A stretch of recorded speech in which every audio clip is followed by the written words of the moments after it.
সিলেট বিভাগ আওয়ামী লীগের ক্যান্ডিডেট দলের মাঝে 3 মিনিস্টার আর 1 এমপির সিটও কোনো দামি ক্যান্ডিডেট নাই।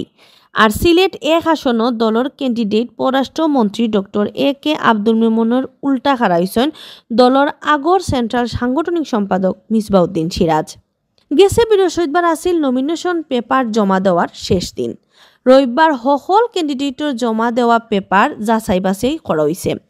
এর মাঝে সিলেট বিভাগের 4 জেলার 19টা সিটও আওয়ামী লীগের নমিনেশন পাওয়া ক্যান্ডিডেট দলের মাঝে 15টা সিটও দলের স্বতন্ত্র ক্যান্ডিডেট আছেন, যে কারণে রিস্ক ফ্রি হইতা পারা না দলের ক্যান্ডিডেট দল। বিএনপির ছাড়া ই ইলেকশন এখন আওয়ামী লীগের ক্যান্ডিডেট দলের মাথা বিষয়া হারাইছেন দলের নমিনেশন না পাওয়া নেতাও হল।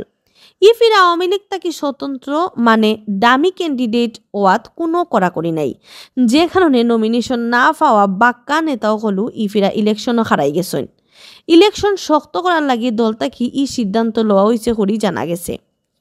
ইবাইদি সুনামগঞ্জ 3 আসন, জগন্নাথপুর শান্তিগঞ্জ আসন পরিকল্পনা মন্ত্রী M.A. মান্নান, সিলেট 4 আসন অর্থাৎ গোয়াইনঘাট জৈন্তাপুর কোম্পানিগঞ্জ আসন প্রবাসী কল্যাণ মন্ত্রী ইমরান আহমদ, মৌলভীবাজার 1 আসন জুরি বরলেখা আসন পরিবেশ মন্ত্রী শাহাবুদ্দিনের আসন E3 মন্ত্রী আর হবিগঞ্জ 3 আসনের এমপি আবু জাহিরের উল্টা দলের কেউ স্বতন্ত্র ইয়া হারাইছেন না।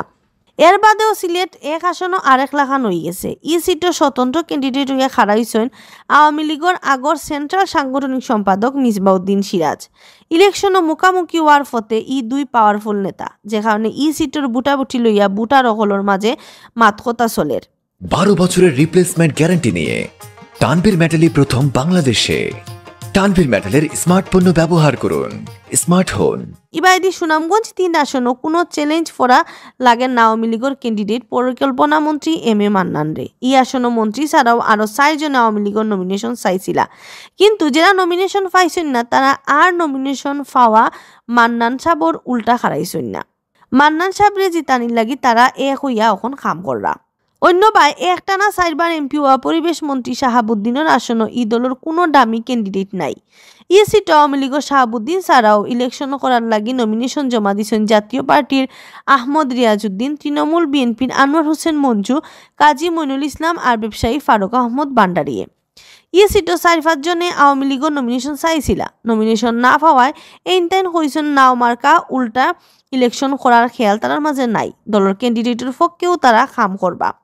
ইলান ঘটনা ঘটছে আওয়ামী লীগের নমিনেশন পাওয়া প্রবাসী কল্যাণ মন্ত্রী ইমরান আহমেদের সিটও। ই সিটও আওয়ামী লীগের নমিনেশন চাইছিল আরও 7 জনে। এর বাদেও নমিনেশন না পাওয়া হলে ইমরান আহমদের সাপোর্ট দিয়া ইলেকশন তাকে হরি গেছেন। তারা কেউ আর দামি ক্যান্ডিডেট ওইয়া ইলেকশন কররা না।